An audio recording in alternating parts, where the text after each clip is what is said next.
faculty members, dear students, on behalf of CGC and Chandigarh Business School of Administration, we welcome you all to the AICTE-sponsored online international conference on opportunities and challenges of online business Vision 2025. Dear friends and delegates, this pandemic situation has posed various challenges for every industry, every domain, every sector, and for all the human beings. We all are going through a phase of transition, phase of change, and phase of challenges. But despite these challenging situations, our team of CBSE has really put in great efforts to organize this conference. And we at CGC are always committed to maintain our legacy of academic excellence. I take pride to brief you all about CGC and CBSE. CGC was established with a vision to be the most preferred educational institute with a global recognition. The leading group of the country commenced its journey in year 2001.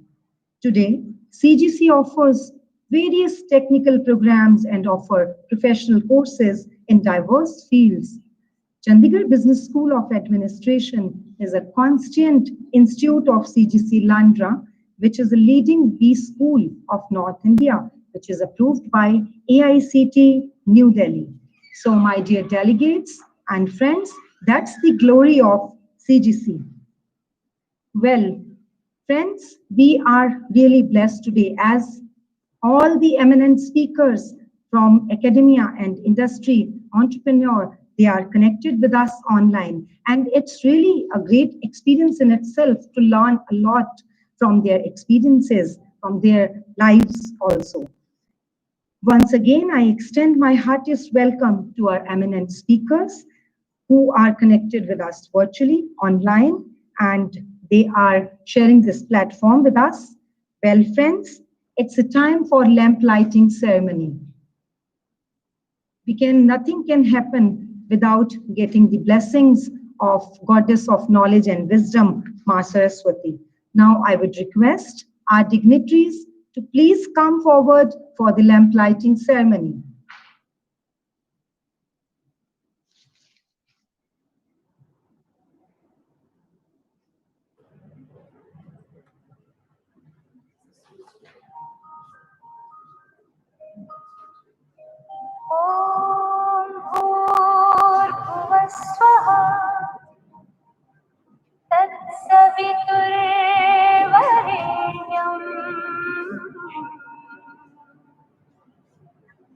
भर्गो देवस्य धीमहि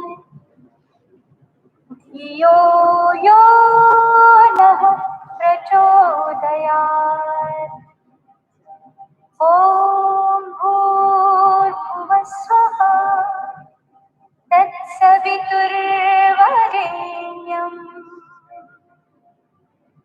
भर्गो देवस्य धीमहि धियो यो नः प्रचोदयात्।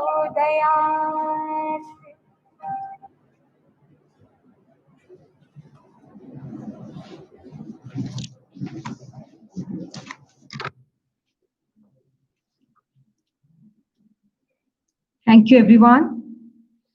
Now, friends, we have a very dynamic and intellectual personality with us. She is Dr. Ramandeep Saini, and she is the conference chair, director principal, CBSE. I would request, ma'am, to please come over here and kindly interact with our delegates. Please, ma'am.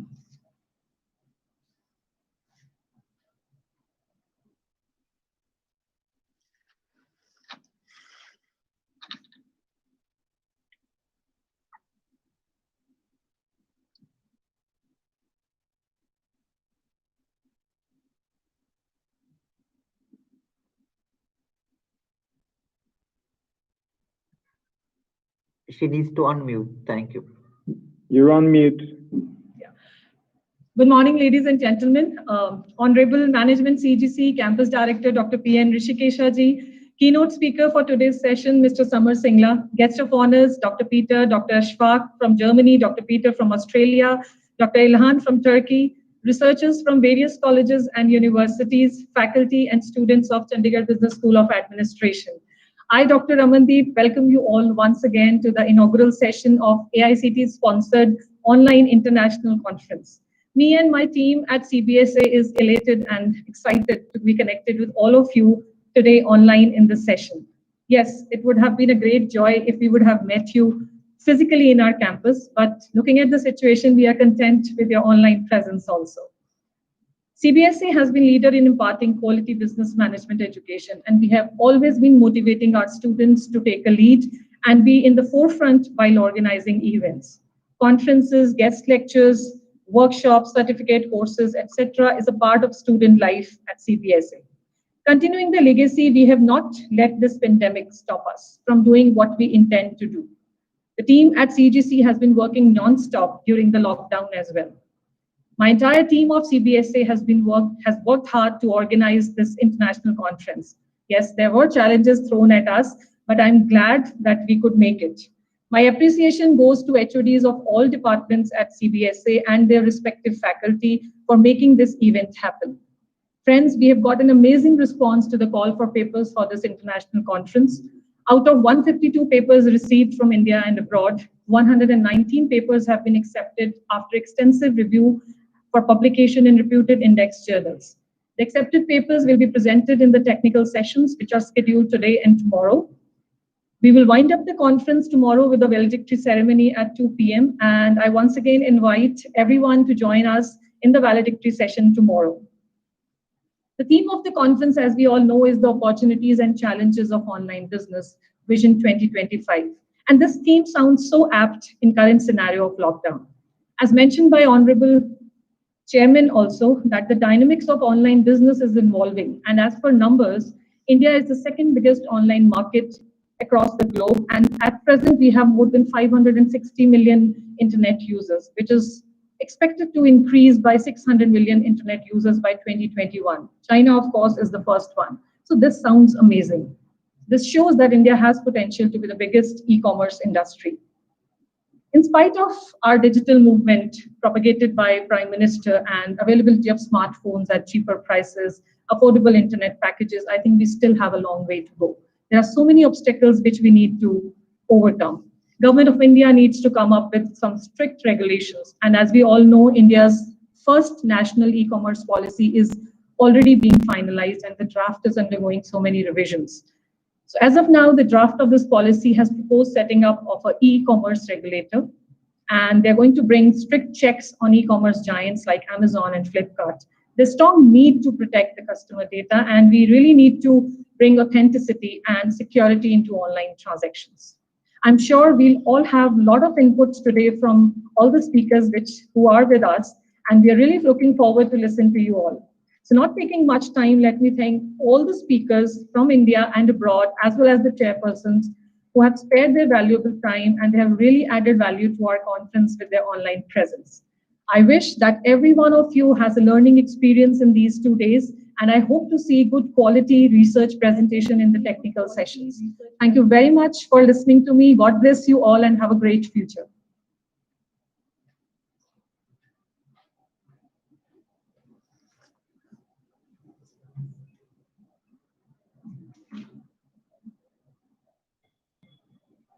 Thank you very much, ma'am, for extending a wonderful note for our delegates, participants, and students.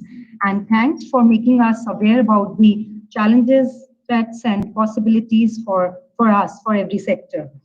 Now, friends, dear delegates, we have very influential personality with us. He is our Honorable Campus Director, Professor Dr. P.N. Rishikesha ji. He is the chief patron of the conference also. I would request, sir, to please come over here and extend a note for our delegates. I would request, sir, to please come over here and say a few words for our delegates. Please, sir.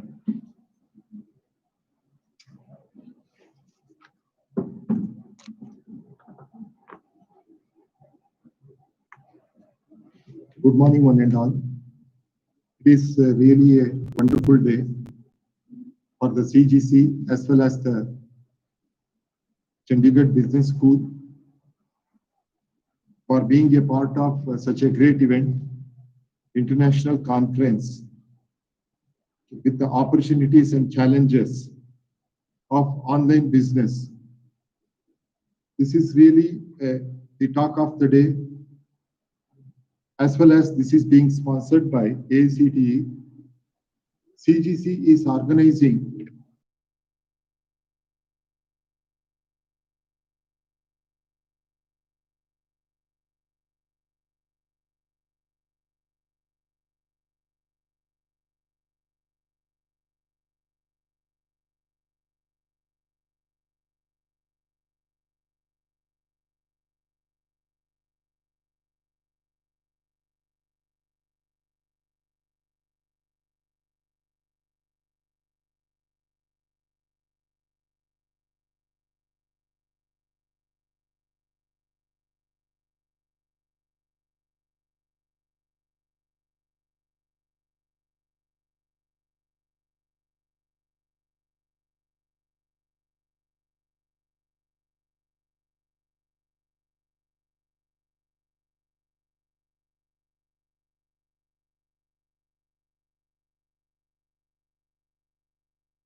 we have so many categories in today's international conference. As a CGC, we always encourage such multidisciplinary activities, and with such conferences, I'm really sure, I'm confident that we are going to discuss various problems as well as the opportunities with the online business, and with the able panelists as well as the resource persons, we are going to strike the solution for these problems also.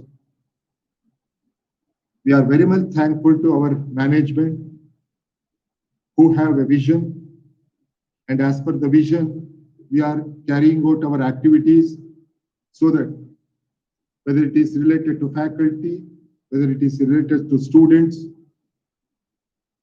or research, placement, anything for that matter, okay, we are not going to compromise with our efforts. Once again, I welcome all the panelists as well as the resource persons for these 2 days conference. I'm thankful to AICTE for giving us such opportunity to organize such great event at the international level. So I wish these 2 days international conference all the very best and as well as the success. Thank you very much. God bless you.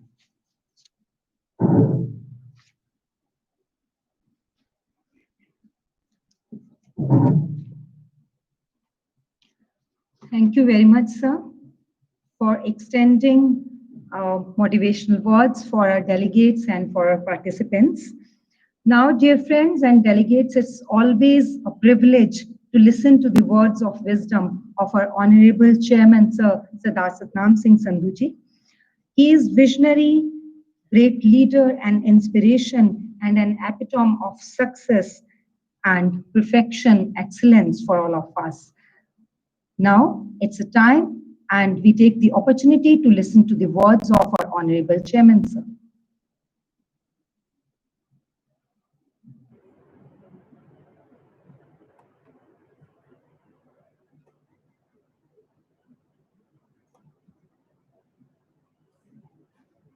I am happy to welcome you all to this inauguration ceremony of AICT sponsored international conference being organized by CBSE Landran on online businesses.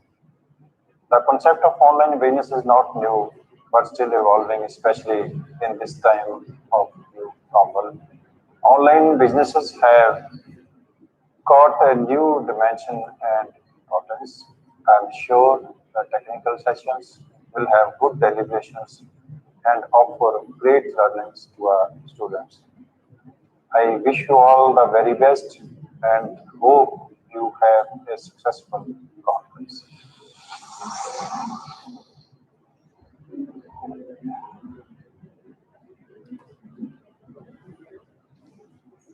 Thank you very much, sir. We are really grateful to our Honorable Chairman, sir, for such inspirational words for our students and delegates.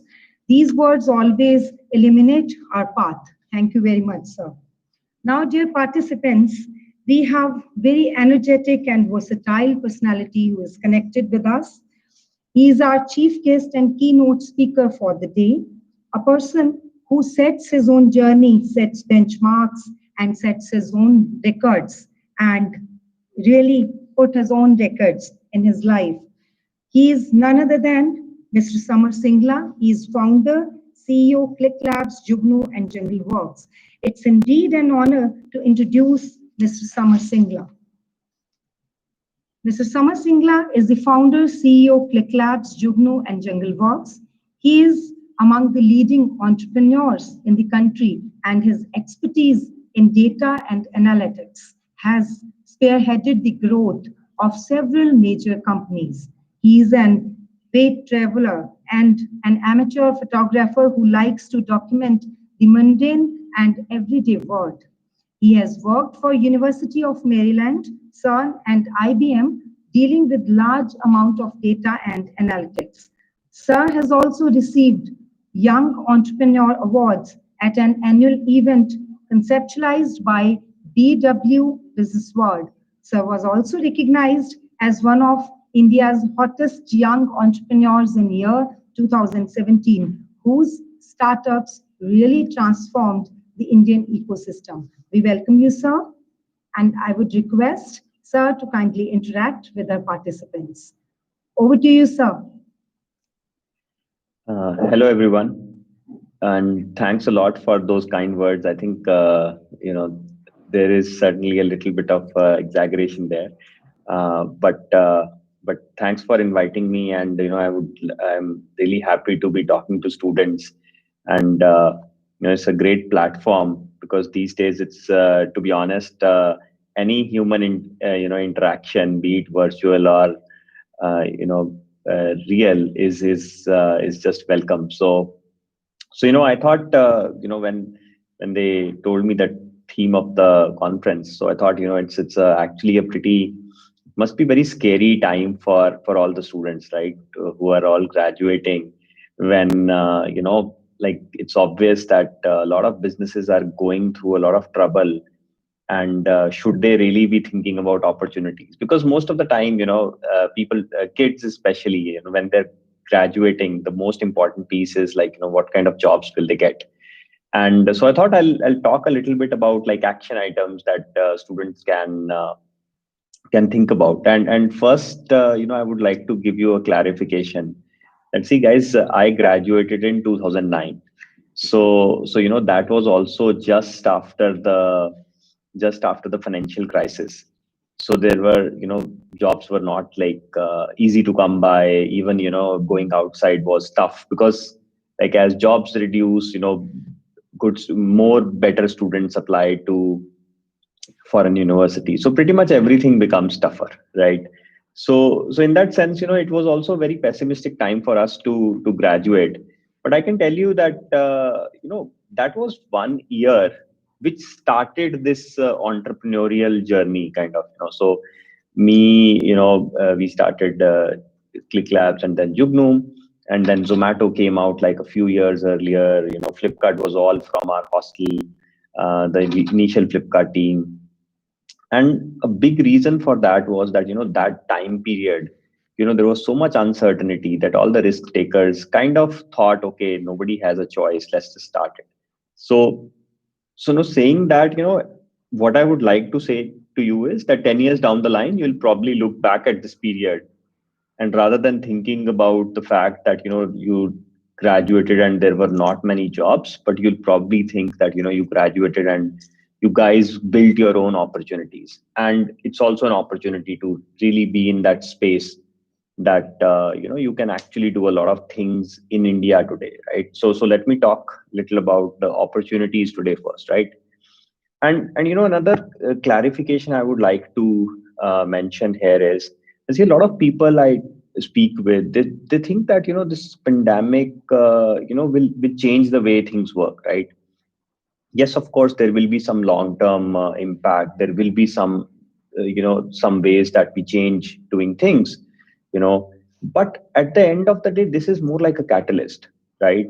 A lot of people who are starting businesses for the sake of COVID entrepreneurship or COVID, opportunities, they're not one succeeding a lot in our, thinking, and second, it's actually a transient phenomena. I mean, it seems like it's been forever since it started, and we've been like holed up in houses, but it will go away, right? And so think of it as a catalyst to the, to certain industries, and then negative catalyst to certain industries, but it's not going to change the fundamental way.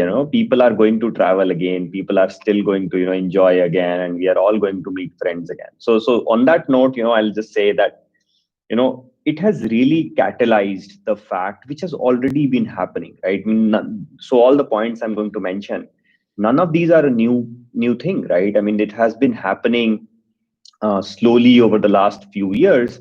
And in fact, when I was jotting my notes down for the talk, all the factors that I wrote down, they were there in my previous presentations also.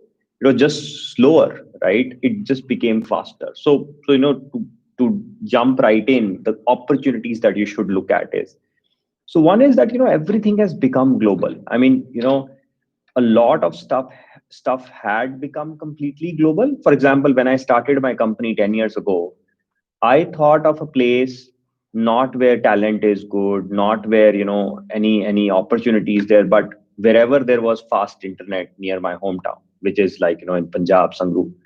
So it has become truly global today. A lot of our kids have moved to Shimla, to Solan, because now they are they just need to be anywhere connected, and they are saying, okay, it's cheaper to live in Solan or Shimla, and we are anyway living in a house and just walking around. So why not do that? So it's truly become global, right? And second is that it has become like the whole economy, the whole world has become very, very talent driven, right? So what I mean by that is that earlier, you would be judged upon your, interpersonal skills, your personality, a lot of those things, right? They still matter a lot today, but your innate or technical talent, or your, if let's say you are very good at DevOps, right? If you're very good at let's say particular programming language, that has become much more valuable, right? The moment things go back to, and to be honest, I'm not sure if it's a good thing or a bad thing, because some people who were like managers, they've in a way struggled to deal with this, because their whole thesis was built upon meeting with people, motivating them, and now it has become much more difficult for them to do this online, right? And but for people, most of you guys are going to be in technology field, I'm assuming, right? And you can actually focus on one small sliver of talent and not worry about the rest. I know a lot of students have this fear that, what will I do about my interpersonal skills, even though they are super critical now also. But if you are really good at technology, which is, I think, India is famous for that, and wherever I go, like, people just assume if I'm Indian, I'm good with technology, right? So I assume that we are probably better than, let's say, as a society, better than other places.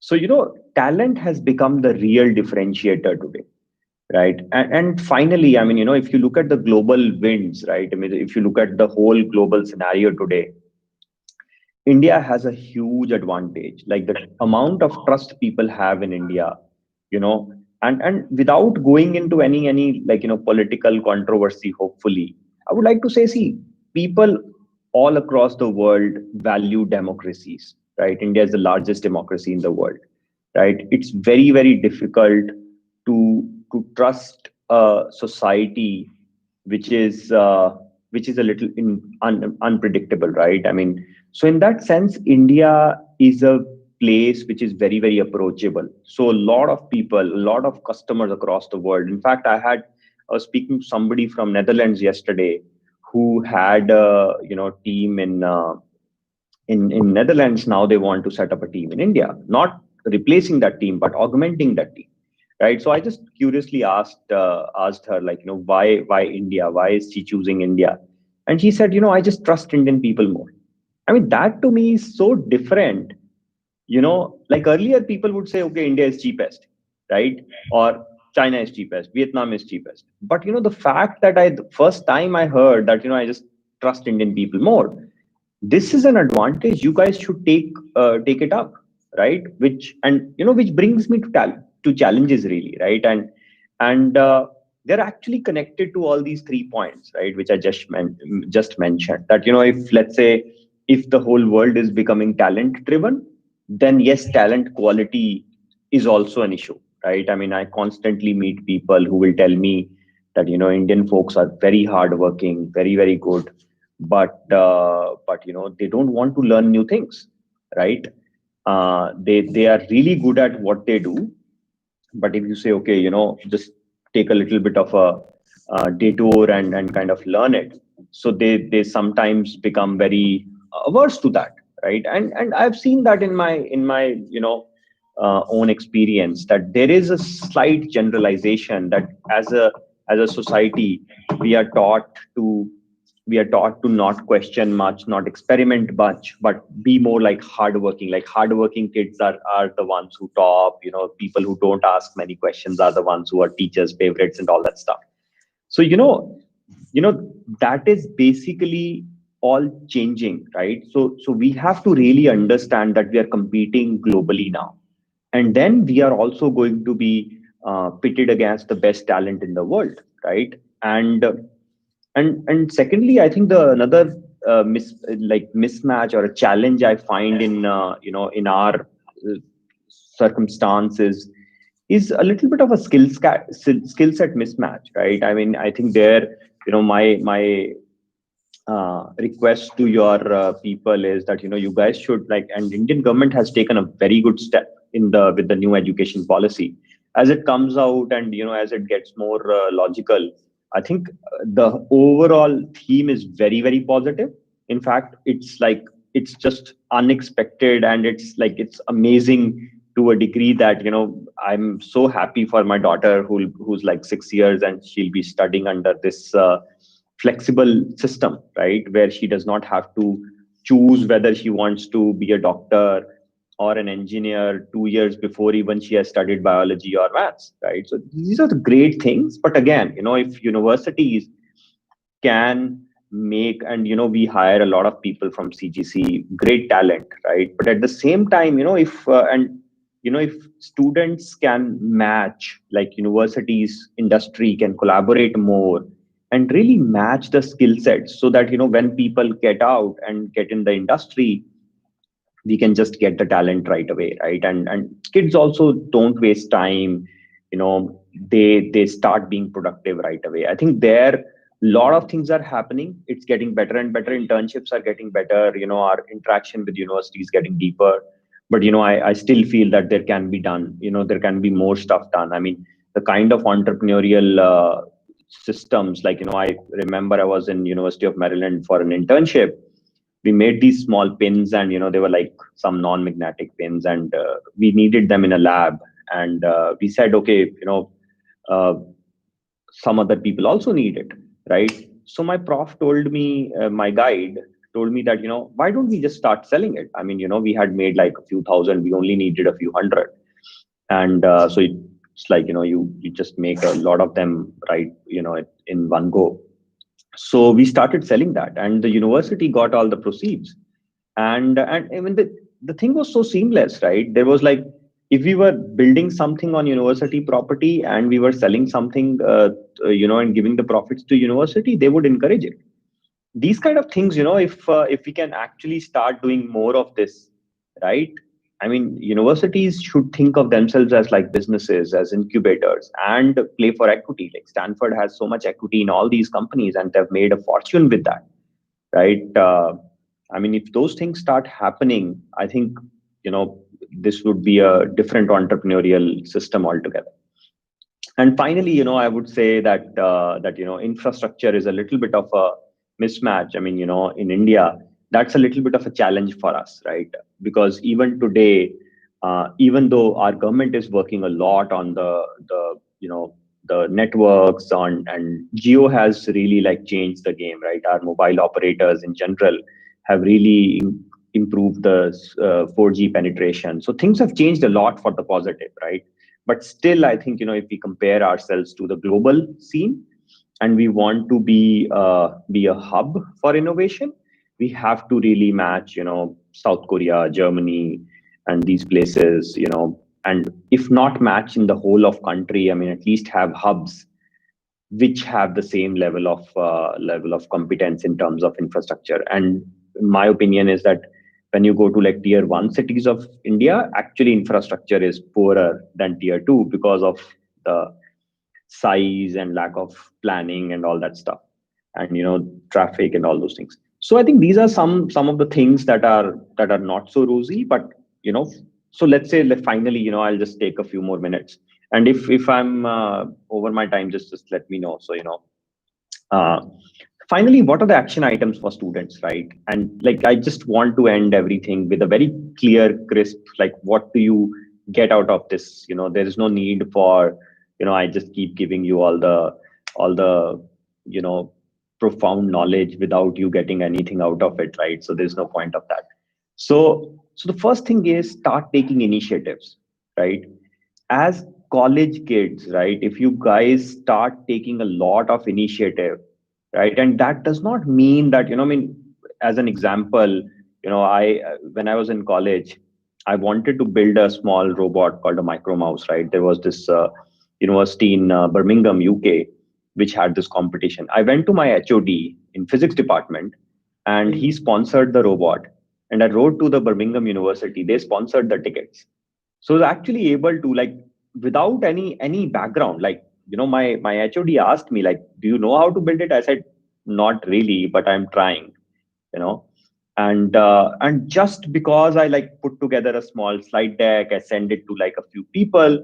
They sponsored me and in my first year summers, I went to UK, went to University of Birmingham, participated in this competition, micro mouse competition. It's like a robotics thing, and for free. Like, for a kid, it's a dream come true. And everybody would ask me later on, like, how did you do it? I said, guys, like, nobody was just asking. I just asked. Like, I didn't really do anything. I was not even like the most talented at that, but I took an initiative. It happened. So, so a lot of times we think, oh, what if they say no? They'll definitely say no. A lot of people say yes. Take initiative, right? Your professors, your teachers, your directors, they want you to succeed. Go to them, ask for specific things, and they will never say no. They love when they see a successful kid coming out of their university. I can promise you that. I'm taking a little bit of liberty on their behalf. So go to them, ask for initiatives. They will not say no, right? Unless you are like just being unreasonable. So a little unreasonable is fine also. And then second is, be prepared to constantly learn new things. See, guys, platforms today change every 6 months, every 1 year. Earlier, there would be platforms that would continue for 10 years, 12 years, .NET, PHP, all these things. Now everything, lifetime is very, very small, right? Facebook comes with the React, Google comes with the Flutter, somebody else comes with something. It's very, very quick. And if you want to be a successful entrepreneur or a professional, you have to learn how to quickly move from one platform to another, right? And in my company, we always keep making sure that we move to the latest platform. And a lot of people tell me, like, why do you do that? Like, there's so much effort. I say, guys, the advantages in moving to the best and the greatest platform are sometimes 10x, right? So if you have to put in that effort, put in that effort, and eventually it becomes a habit of people, right? So in our company, the habit of people is that, okay, find the best platform, even if it takes efforts, if it takes like a lot of rewriting of code, move to the next platform. And that makes us more entrepreneurial within the company, right? So, and if you adopt that nature, you learn that it's actually going to help in your career, either as an entrepreneur or as a employee a lot. People love people who can take up new things and experiment on those things, right? And finally, this is like, again, maybe I should have started from this, but I thought I'll end at this. you know Find what you're good at. I've seen like a lot of kids get into universities. They they are just there because that's the default, right? हर बच्चे को engineer बनना है, right? Like by default, every kid has to be an engineer or a doctor in India, right? And that is changing very quickly, guys. That is changing very, very fast. And globally, it has already changed quite a bit, at least in the developed world. In India and in the developing world, it is changing very, very quickly, right? I know developers, I know designers, who are engineers, hardcore engineers. I mean, I myself did physics. Then I started doing photography full time for about 6 months, and I realized I'm not that great at it.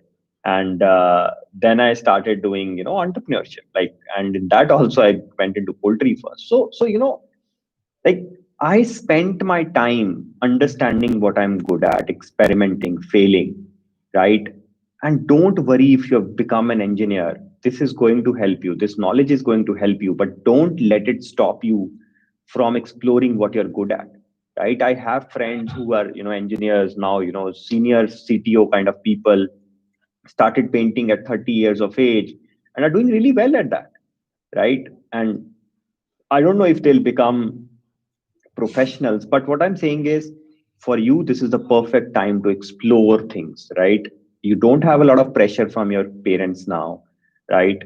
Understand what you're good at, experiment what you're good at, find what you're great at, and then devote your life to it, right? If you're an engineer and you switch to, let's say, graphic design, UX design, these are all good paying jobs, right? It's not a problem today that you don't have to be a specific engineer of something to get the right job. You can find great compensations, great remunerations in every skill today. There are so many options online. The search for that. If you're good at it, you can make very good money in this. So don't think that you have to do a specific thing. You have to become a doctor or an engineer or an MBA to do well in life. Find your passion, follow it, and this knowledge that you've gained in the university is anyway going to help you, right? This is just going to be like the additional, helping hand that you guys all need. So I think with this, I would just say that if hopefully even if one person out of the lot listens to this and starts to take up new things today, I would consider myself successful. So yeah, thank you very much, guys. Thanks a lot for having me here.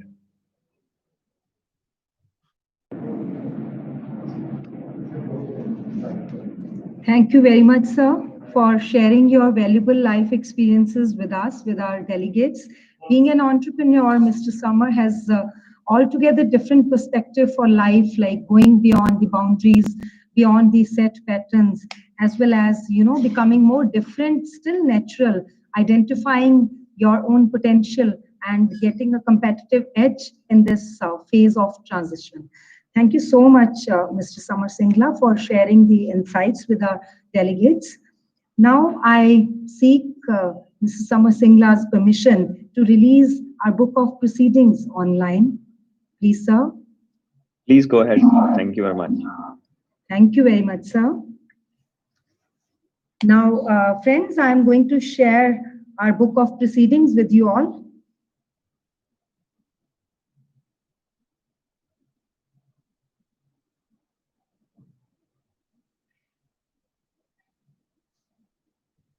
So here it is for you all.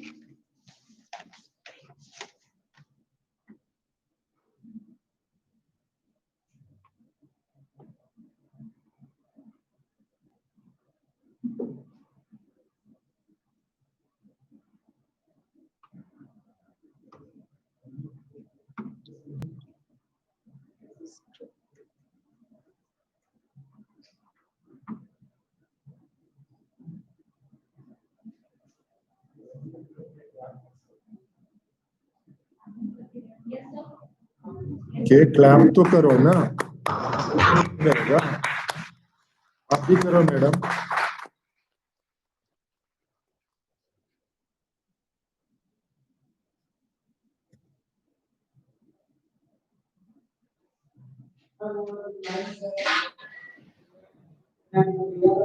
Here is the message from our Honorable Chairman, sir,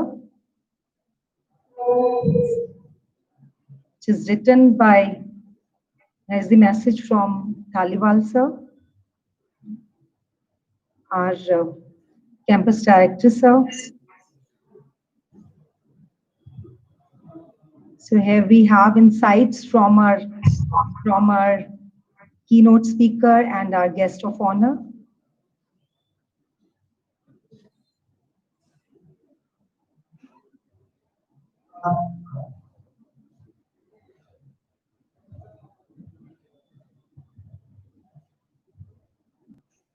So dear friends, this is a glimpse of a list of accepted papers.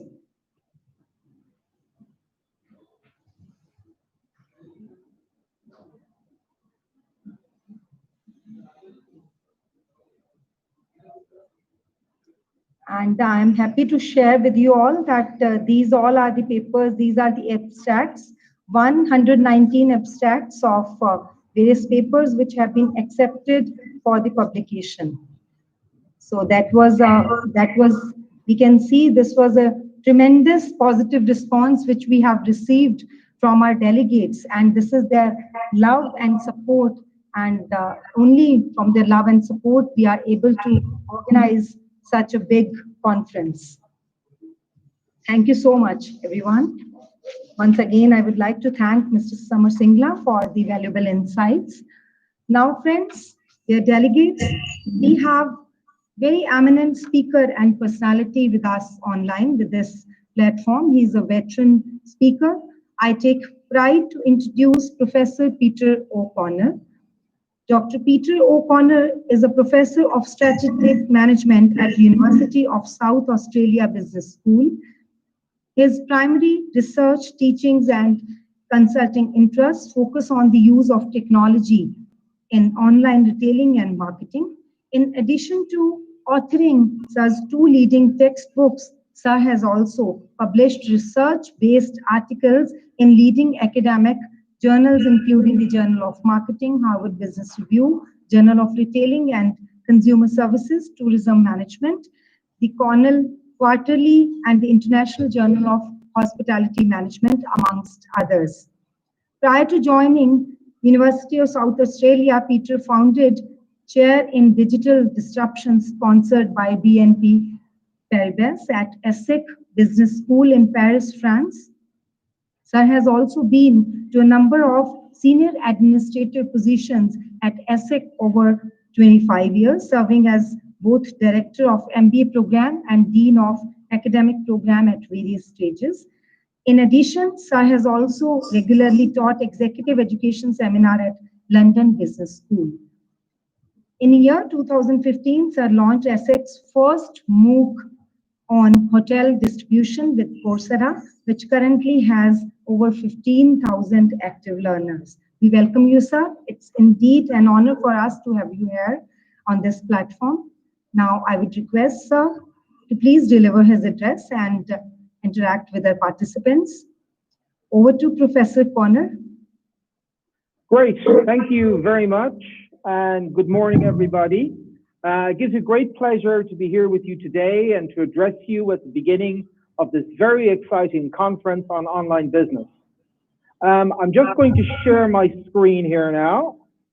Hopefully, it should be okay. Yes, perfect. Just need to move my script around a little bit. Just to show the pace of change, on that MOOC that was just mentioned, when I put together my bio about a month ago, it was about 15,000 participants, 15,000 participants. Now it's up to 20,000. So you've seen the 25% increase in a very, very, very short period of time. So that fits with our theme about the opportunities and the challenges of online business and where we're going to 2025. Today, the organizers have asked me specifically to present some of my thoughts on the overall conference theme, which, as I said, what's happening in online business, and in particular, my vision for where we think we will be going over the next 4 to 5 years. Now, this is a very, very apt theme for the conference because, as all of us know, unfortunately, we are going through a period of unprecedented instability, uncertainty, and change, driven, of course, by the global COVID-19 crisis. With over 23 million cases and over 800,000 deaths, with widespread lockdowns, social distancing, and other sanitary efforts to contain the virus and to flatten the curve, all of this has drastically changed the rules of the game for consumers and for businesses and made it much, much more difficult for businesses to compete everywhere. For me, I think, this is very, very well summarized by the ancient Chinese proverb. Some say it's a blessing. Many people say it's a curse, which is, of course, may you live in interesting times. Right now, we're faced with a situation where, as regards the business world in particular, all bets are off.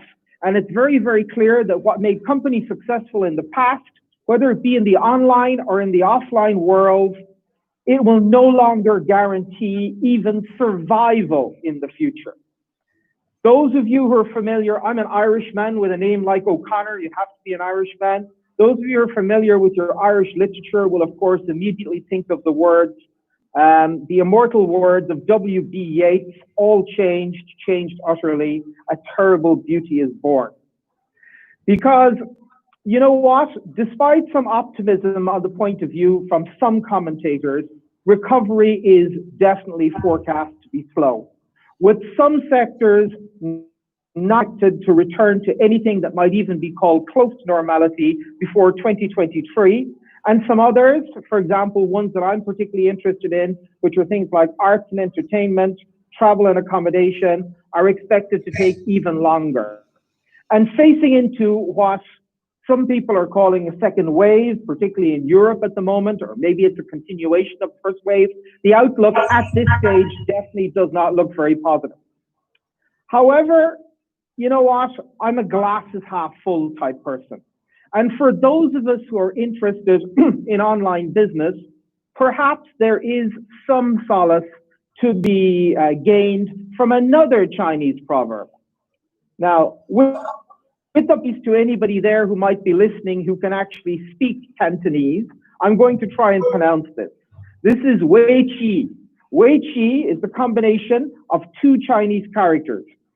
One is danger, the other is opportunity. And the Chinese often use these two characters together to symbolize the word for crisis. However, you can look at it in another way. You can turn it around and say, it's in every crisis, there lies the seed of opportunity.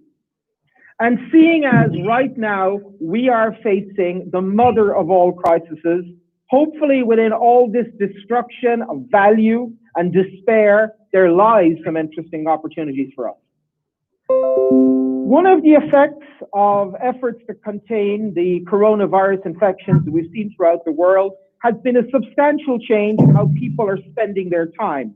With, as we can see from the data here from McKinsey, not surprisingly, big increases in the amount of time that people are spending both within the home, so you can see cooking, home improvement, exercising, and so on, and using online media, so movies, video content, social media, texting, chatting, messaging, reading news online.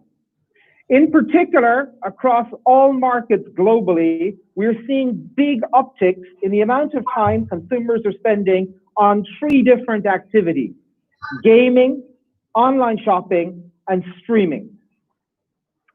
In addition to this, mobile usage has also exploded, with the average user now spending over 1/4 of their waking hours interacting with their mobile devices. This has led to some incredible growth in e-commerce figures, with consulting company McKinsey, for example, estimating that in the US market, we have seen over 10 years growth in only 3 months of activity. In short, after years or maybe decades of hesitation, retail has finally and firmly moved into the online arena, with approximately 40% growth figures in frequently purchased product categories such as grocery, personal care, household supplies, and over-the-counter medicines. I saw an amazing figure yesterday. It says that 77% of consumers in the UK now do at least part of their weekly shopping on online channels. Now, and even well-established categories such as the ones down the bottom here, such as books, consumer electronics, and so on, they're seeing substantial growth as well. So, these days, if you want to be a company and you want to work with consumers, you have to have a very effective and efficient online, web, mobile, and social presence. As always, I think it's the younger generation that are leading the way. As you can see here, the light blue is where there's substantial growth. And in particular, it's the millennials and the Gen Xers who are leading the way in terms of online purchases. But on top of that, in terms of diffusion of innovations, we've clearly crossed the chasm these days. And now online consumers can no longer be regarded as early adopters or even the early majority.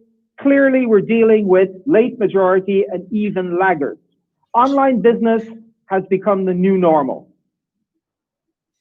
The new normal. I use this phrase a little bit mockingly because in my opinion, there is no and there will not be a new normal. Looking at the data and starting to think about what's happening right now, I see 2 what I would call deeply worrying trends. First of all, consumers have become far what I would call more promiscuous in their purchase behavior, with perhaps because they've had more time on their hands and they've been able to search and to shop a little bit more than in the past. What we're seeing is that depending on the market, between 1/3 and nearly 1/2 of consumers have recently switched brands or switched suppliers away from what they did prior to the crisis.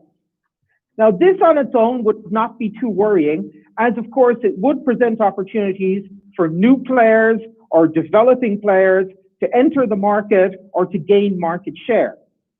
However, simultaneously with this trend, what we're seeing a strong move towards consumers buying not from suppliers, but buying from platforms. Perhaps because of convenience, because of broader product selection, because of better user experiences.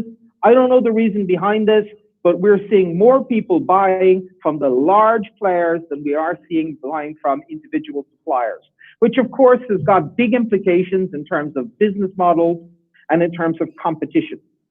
And unfortunately, this doesn't seem to be a temporary phenomenon.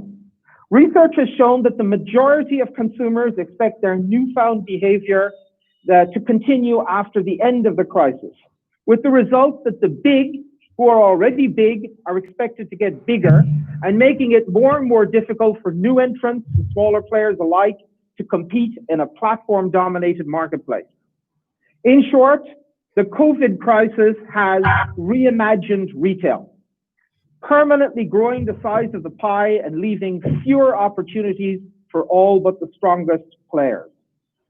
This is very problematic because if we go back to this graph that I showed you earlier on, over here on the side, you can see the percentage of small and medium-sized enterprises.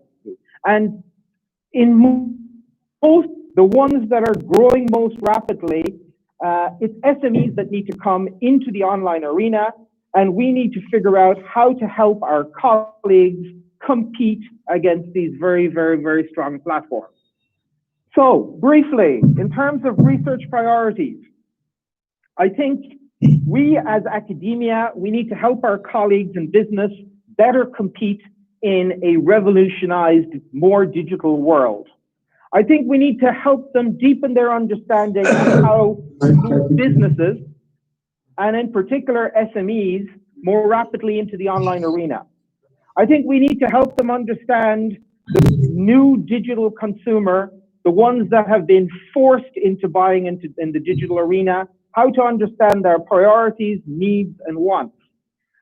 I think we need to help with a different population online. We need to help businesses understand how to best optimize processes such as gaining traffic, optimizing conversion, and merchandising and upselling so as to increase efficiency. And lastly, I think a very important point is we need to help them figure out how to manage the competition that they're going to have to enter into with the growing range of ever more powerful online platforms increasingly dominating our sector. Right now, we are seeing unprecedented change. Change, as the saying goes, it's hard in the beginning, it's messy in the middle, but it can be glorious at the end. Wei Qi, danger, opportunity. Facing the unprecedented change that we're seeing right now, when it comes to the opportunities of online business, we need to stop thinking about it. As Mr. Singla said earlier on, we need to stop talking about it. We need to stop hesitating, and we need to just do it. Thank you very much for your attention. I'm so glad to have spoken with you today, and good luck with the rest of the conference.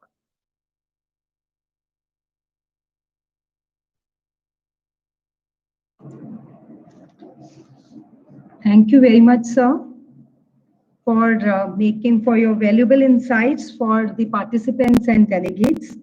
And it is really very well said that change is really hard to begin, but it is gorgeous at the end.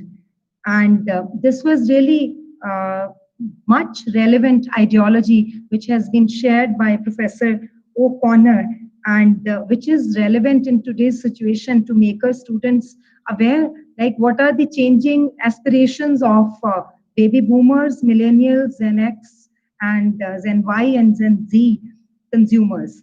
So thank you so much for your valuable insights, Professor Connor. Thank you very much. Now, friends, dear participants, we have a very energetic personality and knowledgeable veteran speaker with us. He is our guest of honor, Professor Dr. Muhammad Ashfaq. Let me take the opportunity to introduce Professor Muhammad Ashfaq. Sir is a German national based in Düsseldorf, is widely recognized and outstanding and experienced business and finance expert with more than 13 years of international experience. Sir is currently working as Professor of Finance and Accounting at IUBH University of Applied Science in Germany. Sir is a regular visiting faculty member at Wittenberg University of Applied Science in Netherlands and International MBA program at Coburg University, Germany. Sir's research interests include international finance, digital transformation, fintech, emerging markets, and global financial system. Sir is the author of a book, Islamic Banking and Finance in Europe, the Case of Germany and United Kingdom. Sir has also contributed to the development of the Islamic financial industry through its cutting-edge research, industry-specific training, and global initiatives for human capital development and organizational capacity building. Sir has also conducted a number of lectures and facilitated training programs for many financial, academic, and multinational institutions also. Sir has also earned his Doctor of Philosophy on the topic Knowledge, Attitude, and Practices Towards Islamic Banking, Finance and Empirical Research of Retail Consumers in Germany from the University of Tübingen, Germany. Sir was also awarded Young Scholars Research Award by Bilkent University, Turkey in year 2015 for his cutting-edge research contribution to the area of Islamic finance. We welcome you, sir. I would request, sir, to please interact with our participants and share your valuable experience with our delegates. Please, sir. Thank you so much, first of all, for inviting me. First of all, I would like to congratulate Chandigarh School of Business and the entire team by putting this amazing international event. I have seen the different activities of your organization, the way you are imparting knowledge for the development of students, economy, not only in India, but globally through human capital development. And it is also very great pleasure to see two amazing presentations and keynote speeches. First of all, from Mr. Samar Singla, inspiring speech for the young students to be entrepreneur, to ask. Just I would like to add one point. There is we have in Germany a quotation we call in German language Frage kostet nicht. That means if you ask a question, it will not cost you anything. I'm referring to the point that he asked his head of department to give a permission to build a robot, and they said yes. So it sometimes save a lot of time. You need to be a bit courteous. And another amazing presentation from my colleague, Professor Peter Conan from Australia. It's amazing the way you presented facts and figures regarding the online trends and the future. What I would like to talk about from a briefly different angle, I would like to share some my thoughts within a short time period regarding how to boost the global economy through digital business education and digital business innovation in post-COVID-19 era. If we look at the implications on the global economy, we have seen that the global economy has contracted 5.2% from the recent projections and estimates from World Economic Forum. And in case of the developed economies, they are going to contract almost 7%, which is unprecedented in the history. Moreover, this is interesting to note that, as my previous colleague said, we are in very uncertain times, and the per capita income has also contracted since 1870. So we are experiencing and heading towards new normal, which is not the new normal. If we look at the cumulative output loss to the global economy across 2020 and 2021 from pandemic crisis, that will be 12 trillion. That is a huge number, 12 trillion.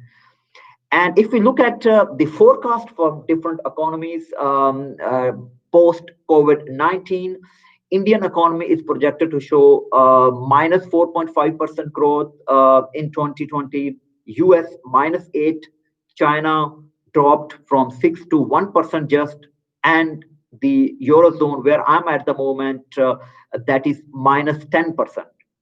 So this gives also a tremendous challenge for the businesses, because they faced during this time period liquidity issues. They are unable to pay their workers because their revenue streams stopped.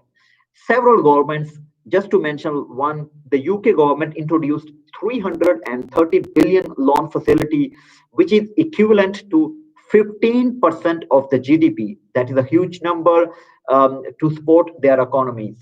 So in a nutshell, the implications on global economy are unprecedented, huge across industries, across different sectors, and of course on population. If we look at, of course, there is opportunities from this, and we have observed several global reboot business models during the pandemic and after the pandemic. For example, some countries after the pandemic, when they assessed that there are no more cases, they went into full reboot of the economy, like New Zealand, but maintaining strict restrictions for vulnerable population. And then there was a few cases, they immediately locked down specific areas. On the other hand, we have another model, which is the gradual reboot of the economy, like India and China. So opening stepwise the essential business sectors that are labor intensive.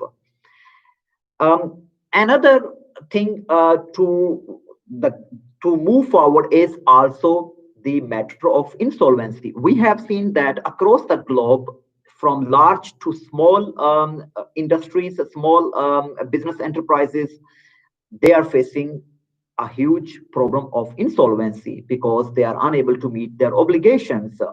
So various countries took different approaches. For example, the German government, they passed a parliament law that suspended the insolvency procedures by the end of September 2020, which is extendable until March 2021. Now, another opportunity from this pandemic is the development of epinomics.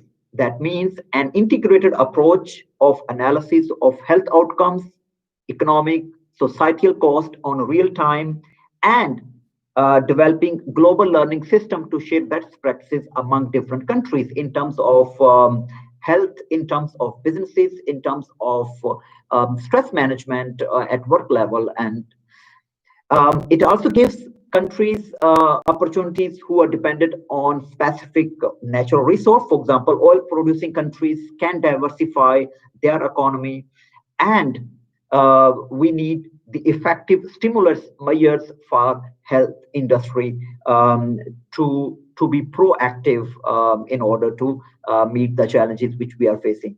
So there has been a talk regarding the recovery, regarding the global reboot models.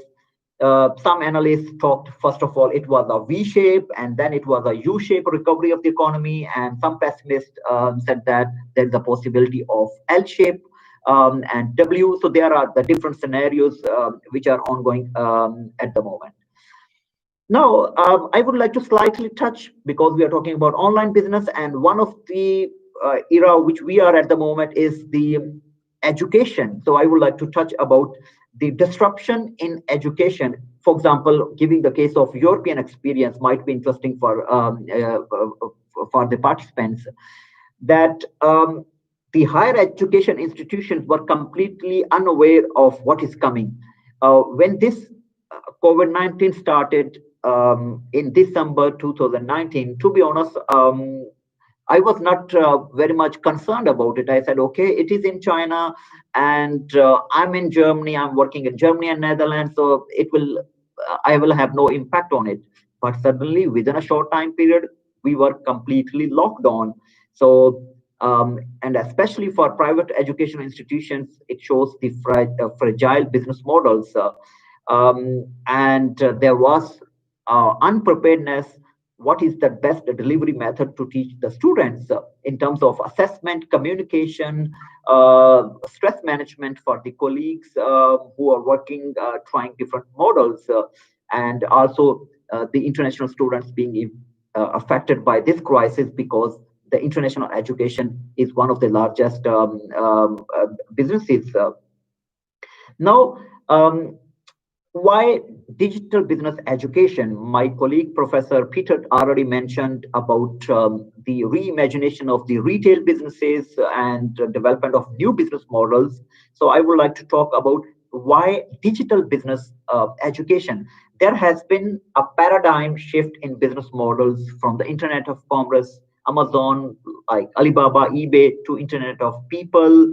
And now we are talking about the development Internet of Things, Industry 4.0.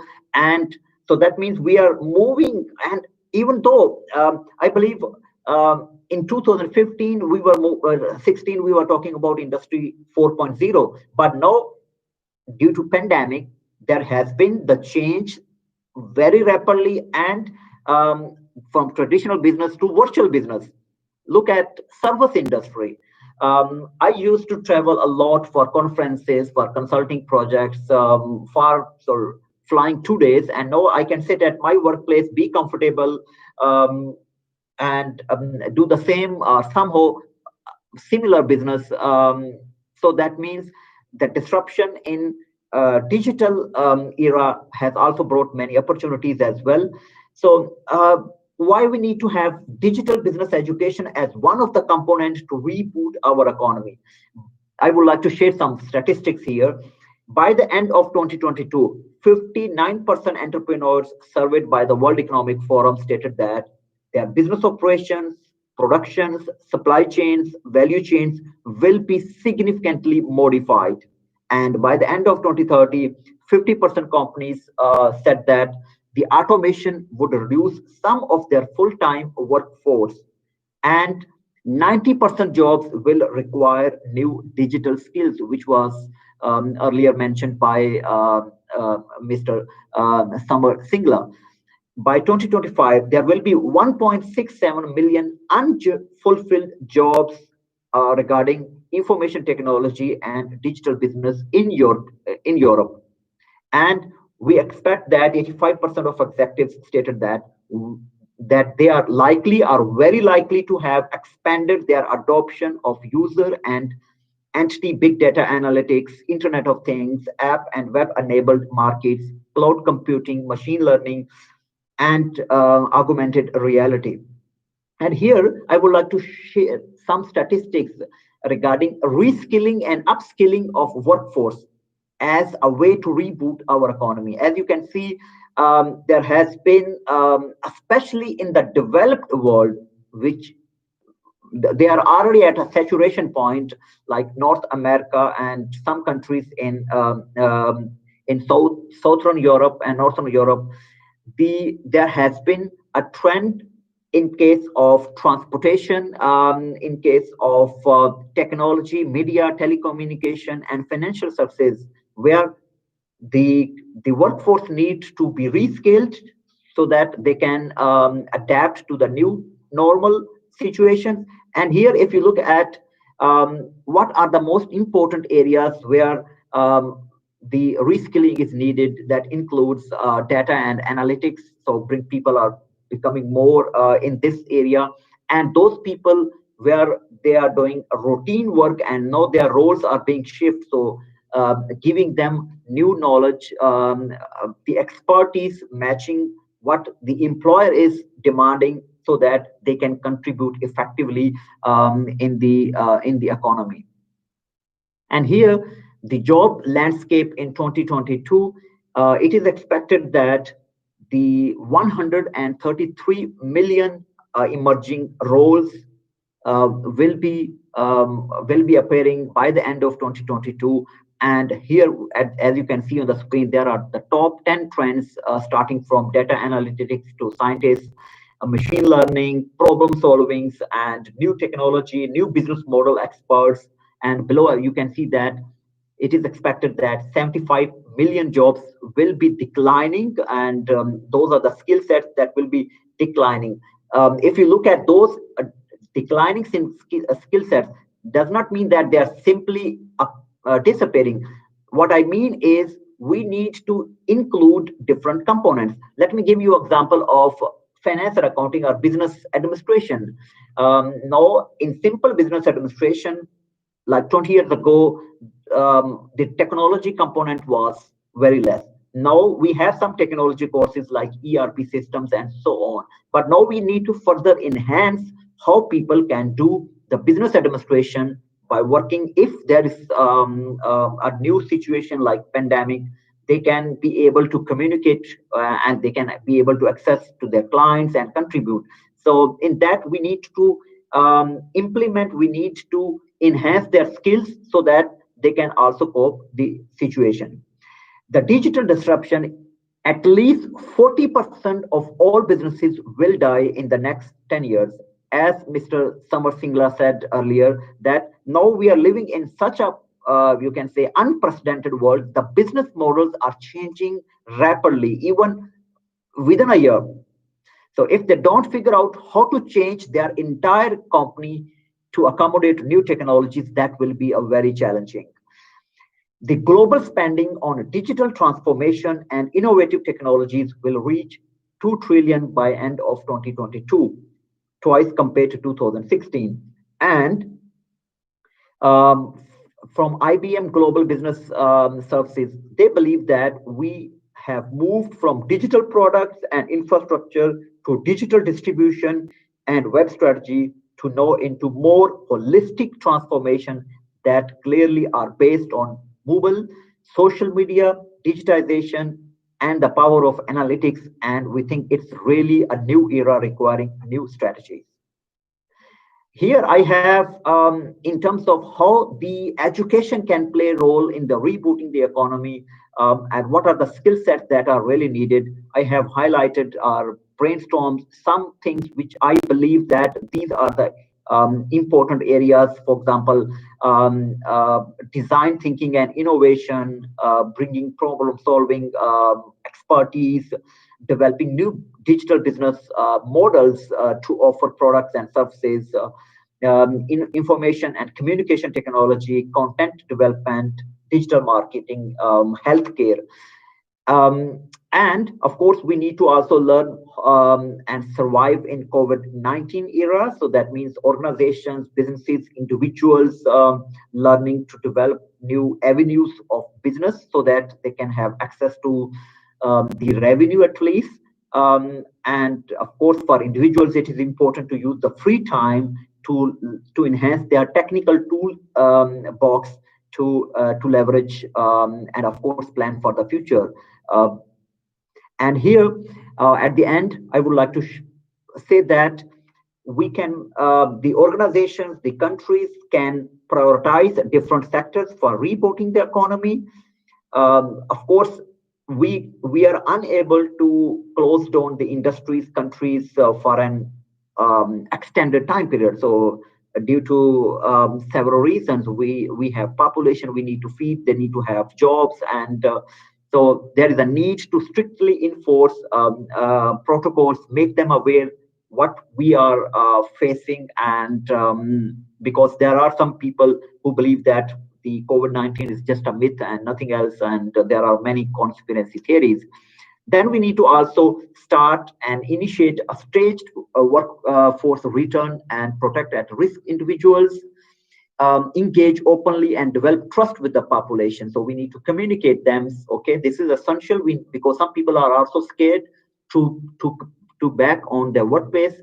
Give them a trust that the organizations, countries are going to take the measures necessary for the reopening of the economy, and I believe these trends, this will be a great reset of our economy.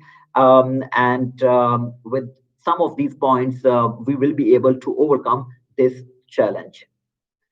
So at the end, I would like to just say, because if we think about change, as there was a very interesting Chinese quotation earlier, I would like to say that if we talk about digital disruption, if you ask me 2 years, 1 year earlier, okay, can you give a teach online complete course like finance or accounting? It would have been my answer very difficult. But no, due to this phenomena, we are forced to it. And once we did it, now we are feeling more confident. And it is not the strongest of the species that survive, nor the most intelligent that survives. It is the one that is most adaptable to the change. So change is important, and we need to embrace this change in order to effectively support our communities, our governments to reboot the economy. Thank you very much for your listening. In case you have any questions regarding presentation or anything else, you feel free to contact me. Very well said. Thank you so much, sir.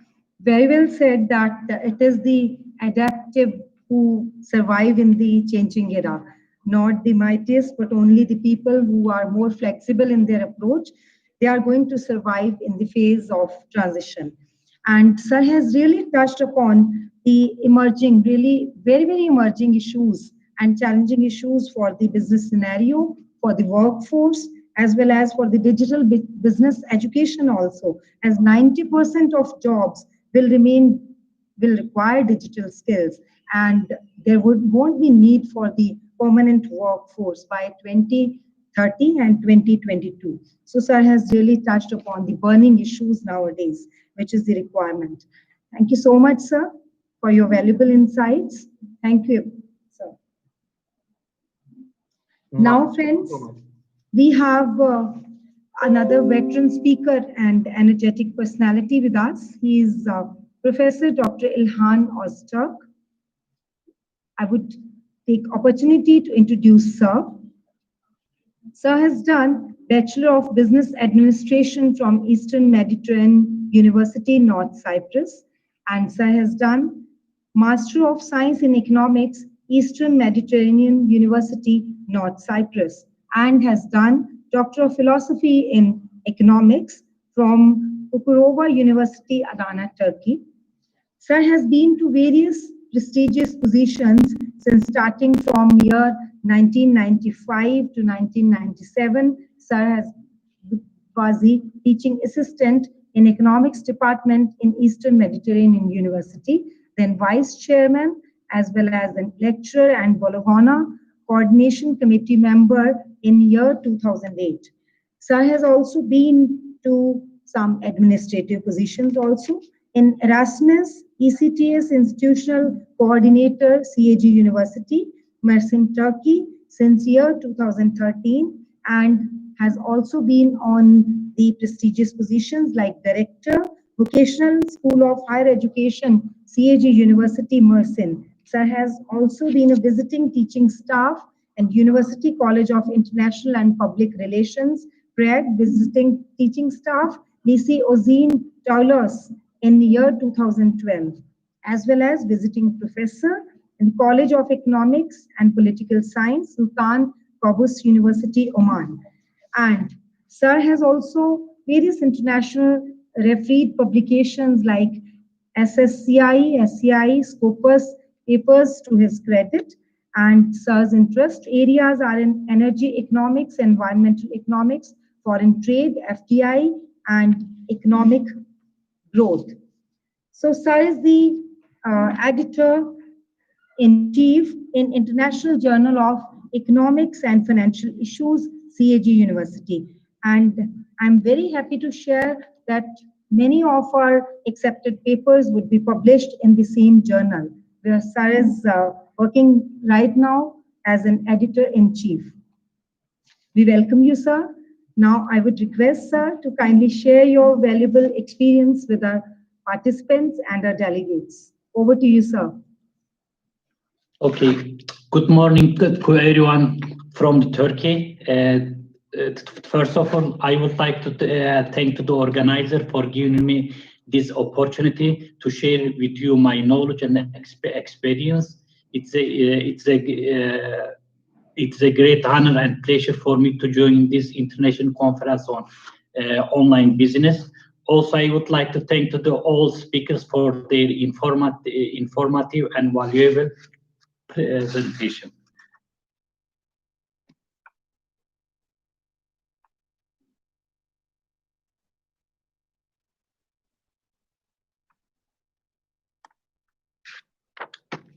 Since I am editor of an international economics, International Journal of Energy Economics and Policy, and other one, International Journal of Economics and Financial Issue, it will be better for me to give some information about how to publish in the journals, what are the shortcomings when the authors submit their papers to the journals. So my presentation will be about how to publish in high impact factor journals.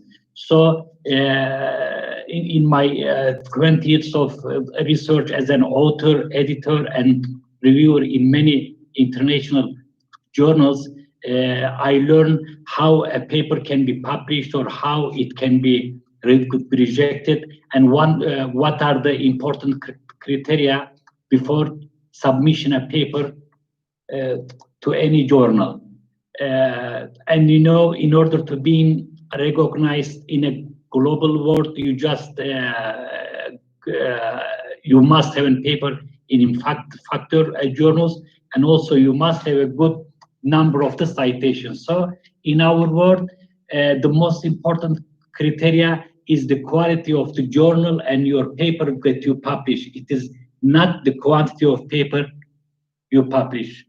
And I think it is to publish in a high impact factor, it's easy if you can manage and organize your paper according to the manual and the guideline, but it may be impossible if you don't follow the manual. So I will try to give you some information about how to publish in these impact factor journals. Before starting it, I would like to give you some information about the well-known and the most important indexing databases. So you must publish in these databases, which are the most important one is the Web of Science. And in the Web of Science, there are three area. One of them is the SSCI, Social Science Citation Index. The second one is the Science Citation Index, and third one is the Art and Humanities Citation Index. So these all three indexes have an impact factor, and the quality of journal is determined by its impact factor. So as impact factor increases, it becomes more valuable. And also Web of Science, which is also called and Clarivate Analytics, has a new indexing databases. It's called as an ESCI, Emerging Sources Citation Source. That one also is an international database. And the last one is the Scopus. It has also impact factor. All other databases have no any impact factor, and most of the university, or maybe 90% of the university, they do not accept any paper that has been accepted outside of these databases. So you must give an special importance to these journals only. And also you must open an account in ORCID, in a Publons. You must have a Scholar account, and Scholar account is really important for the university, because when you register and when you have a Google Scholar account with them, your university ranking also is according to with this ranking, because you see your papers, your citation, and when ranking institution rank the university, they also get information from this account. So you must have a Scholar account also in the Google account. Select a topic is really very important, so it must be a hot topic. The timing of your paper, originality, contribution to the literature, conclusion, importance, and all are important in your paper. So you must select a hot topic at the beginning. Then the target and appropriate journal is really very important. When you select any journal, you look at the number of issues that publish per year, the duration of the review process, and also impact factor. But the most important factor here, most of the paper are rejected because the journal that you submit your paper is not in the scope of that journal. For example, you have the marketing related paper, but you submit it to economic related journal. So before a submission, you must look at the journal that really your topic is in the scope of the journal or not. If it is not in the scope, so you will lose maybe 1 month, maybe 2 months, maybe 3 months, or maybe 6 months, and then you will get an email and say that we are sorry, but your paper is not in the scope of the journal. So in order to, if you are not sure that your paper is in the scope of the journal or not, then you can look at your references. If you cite some paper from the journal that you submitted, so it means your paper probably in the scope of the journal. But if you don't cite any paper from the journal that you submitted, so most probably your paper is not in the scope of the journal. And many editors, unfortunately, they at the beginning they look at it whether you cite any references, any paper from their journal or not. If you cite it, it means that most probably it is in the scope, but if not directly, an editor can reject it by saying that your paper is not in the scope of our journal. So scope of the journal is one of the most important criteria when you submit your paper. The second most important criteria is the correct submission procedure. Before publishing your paper to any journal, you must look at the guideline, and you must prepare your paper according to the guideline of the journals, like the references, with the number of the section, and most of the paper they got rejected or the revision at the beginning by saying that please correct your paper according to our journal guidelines. So these are the really very important criteria. These are all before the submission. The third one, and one of the again the most important criteria is you must prepare your paper according to the format of the journal. And most of the journal they use this format. So the first section is the introduction. The third one, the second one is the literature review. The third one is the methodology and data. The fourth one is the empirical result and sometimes the discussion. And the fifth one is the conclusion and the policy implications. So you must make a format of your paper according to the journal format. But this format is mostly accepted in almost all journals. The title and abstract is again one of the most important criteria. The title is really very important. It should be attractive, and it should reach the target readers. It's an advertisement of your article, so the title is really very important. In many papers that I receive, and when I look at the title and the abstract or the paper, I see that there is no any relationship of the title with the paper. So it is the advertisement of your article, and it must be related with your paper. So it should reflect its content clearly. And the second one also is the abstract, because as an editor, when I receive any paper or other editor, they look at the title and then they look at the abstract. So the abstract, it must describe your full paper. Like it must have what is the aim of your paper, the methodology used, result you obtain. So it must contain all information. It must summarize your paper.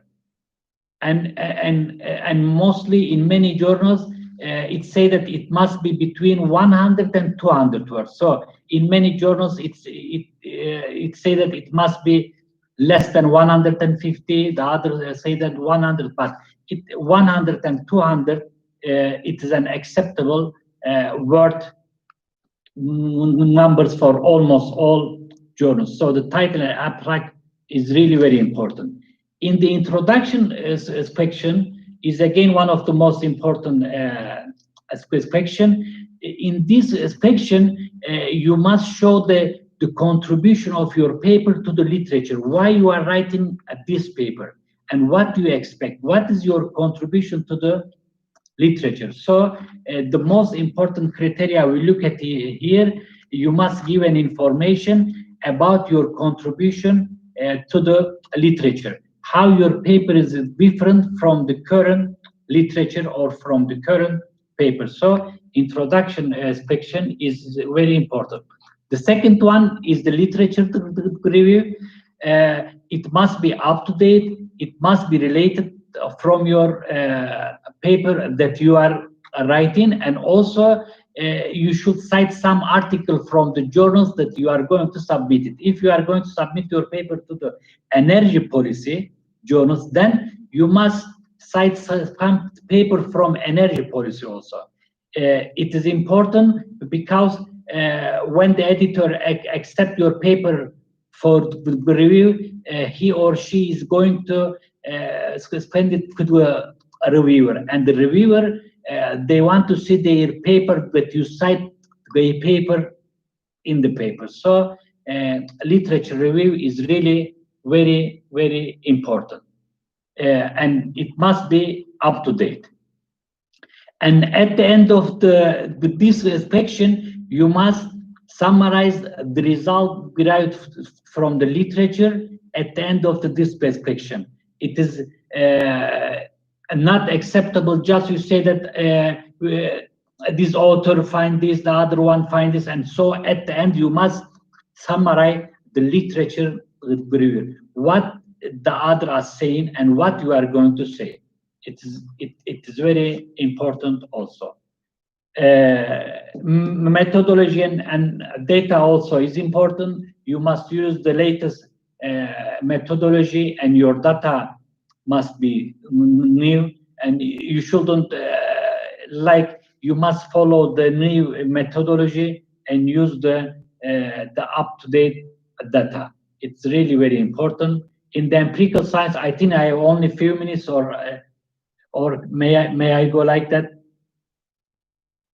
How many minutes I have? Yes, Professor, you have another like 5 to 10 minutes.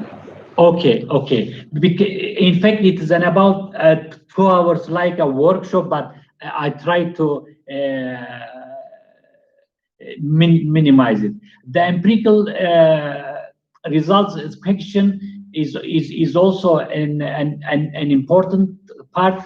In this inspection, most of the people they just give the numerical numbers without explaining them. What are they mean? So you must explain the result that you obtain, and also you have to compare your result with the other paper published in this subject. Are they your result are in line with the previously published paper, or they are different? If you obtain a different result, you have to explain that why your results are not in line with the other papers, or it is not in line with the literature, so, or with the theory. So you must explain your results here. The other one is the discussion. It can be in the empirical results section, or it can be another section. So you have to explain your research and any limitation or any experiment or whatever you want to. You have to discuss your result here. The last section, and also most important, and many editors are given a special importance here, your conclusion and also policy implication. Most of the authors, they just write their conclusion or give a summary, or or would write some information in the abstract here. But in our base, one of the most important criteria is about so what. Like you have to add your policy implication. You have to suggest some practical application of your result and outline what the next steps in your research will be. You must suggest such feature directions also. So policy implication must be available in the conclusion section. And we talk about the references.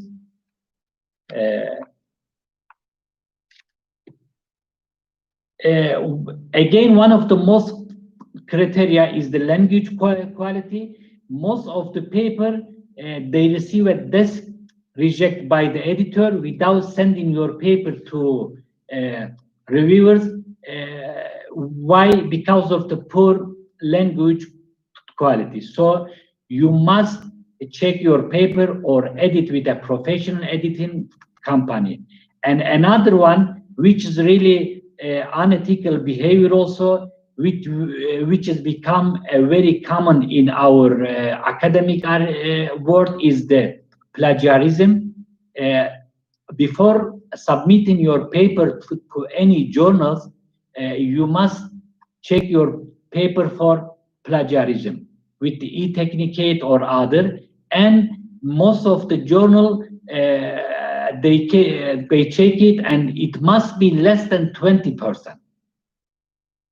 The similarity rate. So if it is more than 20, and most probably you will get an rejection from the journal. Why? Because the familiarity is really high. And in some the top journals, they ask it for, it must be less than 10%.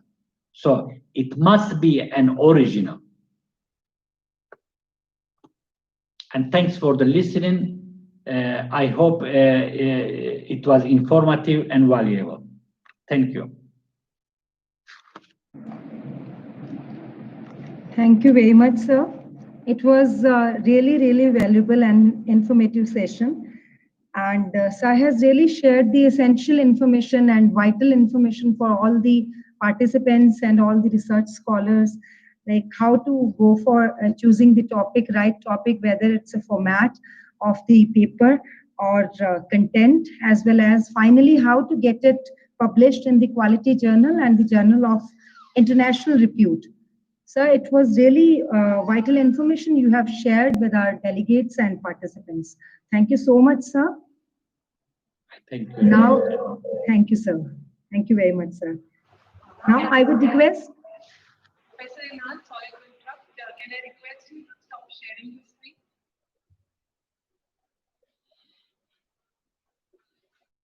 I didn't hear your part. You asked a question, I think? Yeah, no, I just requested you to stop sharing your screen. Okay. Yeah, thank you.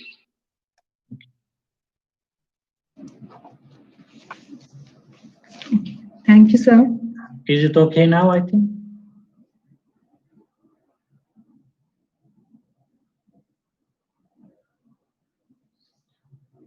I would request Dr. Preeti Sharma. She is Head Commerce Department and one of the conveners of the conference to propose vote of thanks. Please, ma'am.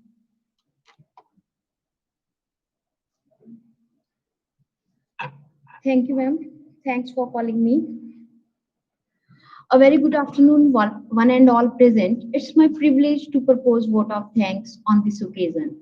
I, Dr. Preeti Sharma, on behalf of team of organizers and CBSA, would like to take this opportunity to place on record our heartiest thanks to our honorable management, Chancellor Chandigarh University, Chairman CGC Landran, Satnam Singh Sandhu sir, and President CGC Landran, Rashpal Singh Dhaliwal, for always being extremely motivating and supportive.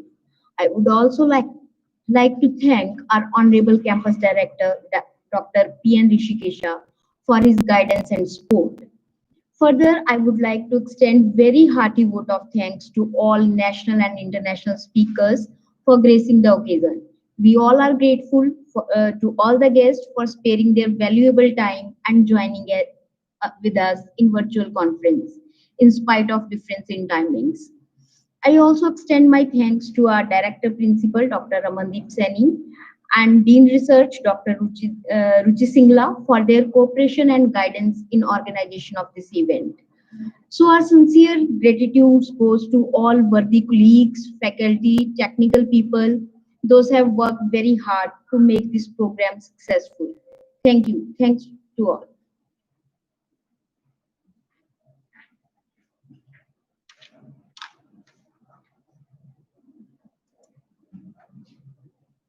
Thank you, Dr. Preeti, to propose vote of thanks. Now, friends, dear delegates, it will be followed by parallel sessions. So 2 parallel sessions will be going on. It will be happening, and your presence is required in these sessions, and kindly join the sessions as per the scheduled timings.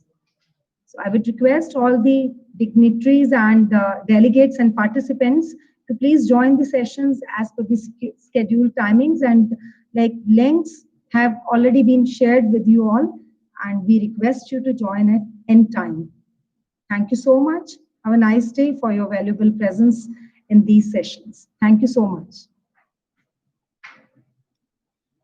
Thank you very much. Have a nice day. Thank you very much. Thank you, everyone, and we hope to see you in future. So with that, we close the orientation ceremony. Thank you. And the inauguration.